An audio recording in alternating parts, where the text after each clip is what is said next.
What I'm showing you on the screen right now is the short sale that I had against Lucid stock. Now Lucid, I originally sold 100 shares as a short sale for $5,500, or the equivalent of 100 shares at $55 each. I then followed up by shorting another 100 shares at $50 each, totaling a total short sale of $9,500. Now shortly after, I later bought to close out my position for a pretty decent profit, spending $8,950 to close out that position, and not to mention I generated a lot of income as well. And in this video we're going to go over all the reasons why I made money on Lucid stock, as well as shorting a lot of these other electric vehicle companies. But if you haven't got it checked out already, before we dive into all of that, get it signed up with up to $50 for getting signed up with M1 Finance.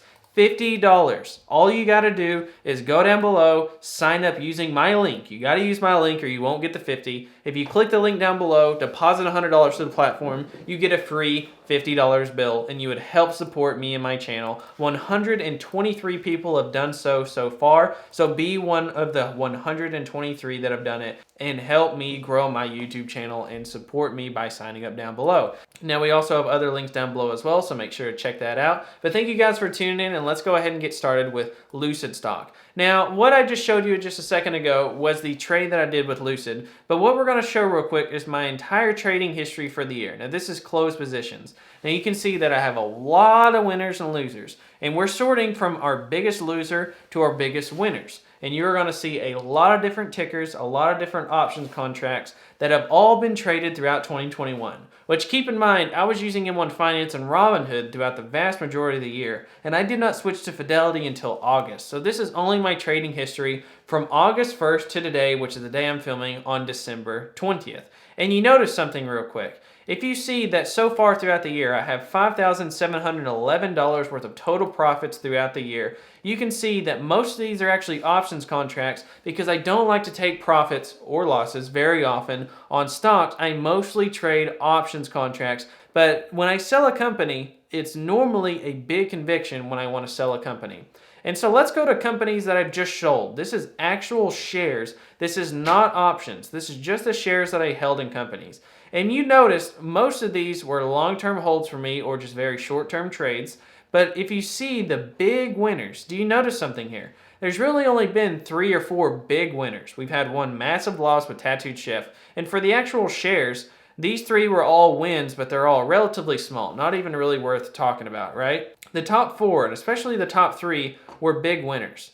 And if you notice something, if I look at the short positions, 3 of my top 4 winners of 2021 as far as taken profits so far have all been throughout shorting electric vehicle companies. The biggest one so far has been Lucid. And the funniest part of all that is that if we go to my past trading history and we include both the options and we include the shares that I've traded, and we sort and we look at Lucid, you also notice that I've traded several options Lucid contracts, which 1, 2, 3, 4, 5 different options contracts, 4 of them closing out profitable. And so if you add the options contracts, it's even further in the green. But you get the point. I've short sold all 3 of these companies consistently over and over again. And just these 3 positions by themselves through short sales, we've generated almost $3,500 of profit. Now looking at the last year, if we look at the year chart for Lucid, you can see when they initially went IPO via SPAC, via Churchill Capital, this company skyrocketed. It went up to $50, $60 a share, got all the hype around it, and then it's downtrended and steadily went back to the teens, if not the 20s. And you see now it is finally coming back down to earth, jumping over to Webull here. The volume skyrocketed and that hype came back. But the thing is that right now this company has little to no revenue, and they're finally starting to expand their manufacturing capabilities, and they are in the very early stages. Now that said, while I was shorting this company, while I was in $55 a share range, I will say that if you're wanting to buy this company as a long-term investment, it's obviously way more attractive now in the 30s than it would be in the 50s. Frankly, if I think you're trying to buy the stock in the 50s, unless you're planning on holding this company like 5-10 years, I think it's pretty bananas to be buying this company at $50 a share plus. But even if you're wanting to invest in this company at these prices right now, I think you need to be thinking in long term, as you should with pretty much all investments. Now, looking at Lucid, while it might be $38 a share and it's come far off that high, you might be saying to yourself, wow, it is at such a discount. Or if you look at other names like I've shorted, for example, if you look at Rivian, you might be saying, okay, wow, this company peaked out at $180 a share, and today it's at $90. Is now the time to buy? I think you need to ask yourself the question, what is the real profits going to look like for this company over the next 5 years? Will there even be profits? Because if we look at a company like Nikola, and I'm not comparing Nikola, I'm not saying it's the same company. It's very, very different. I'm just saying it's a company that has so far made lots of promises and has so far not been able to capitalize. Now you might be saying Nikola is a horrible example. Don't use that as an example, okay? Well, let's look at some more names. Let's look at Go EV, okay? Let's look at Canoo stock. What has Canoo done? Nothing. Ever since they had their initial hype from their SPAC, their stock price has done nothing, and the company itself has done nothing. They haven't really been able to produce a vehicle or really get anything done. What about another EV stock? What about Arrival? What have they done? It's a pretty similar story here. Went public via SPAC, skyrocketed, almost 4x in price, and what has it done since then? Went down and down and down and continually lost investors' money. We can keep on going. It just keeps on going. Let's look at Electromechanica, or however you pronounce it, okay? Same story, just a different stock, right? Via SPAC, went up in price, skyrocketed in price, and then immediately went down. What about Workhorse? Workhorse is another electric vehicle company, allegedly, that is supposed to produce these vehicles for UPS, and then hasn't really been able to make a part of the UPS contract that they originally thought that they were going to get. And this company was $1, $2, $3 a share and peaked out at 40, guys. And right now it's trading under $5, $5 chuck, right? And so I think it begs the question, if you're an investor in these electric vehicle companies, are you buying a fundamental business? Or are you just buying the hope and promise of the next Tesla? Because if we jump back over here and we look at the beast, right? This is arguably the best company that the public markets have seen in the last five years or so.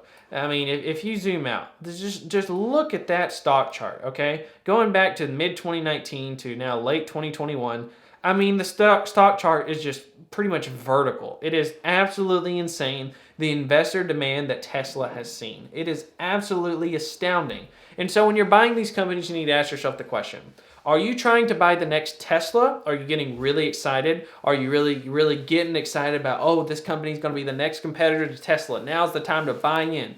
Or are you buying these companies off of actual fundamentals? Because right now, there's a lot of hope.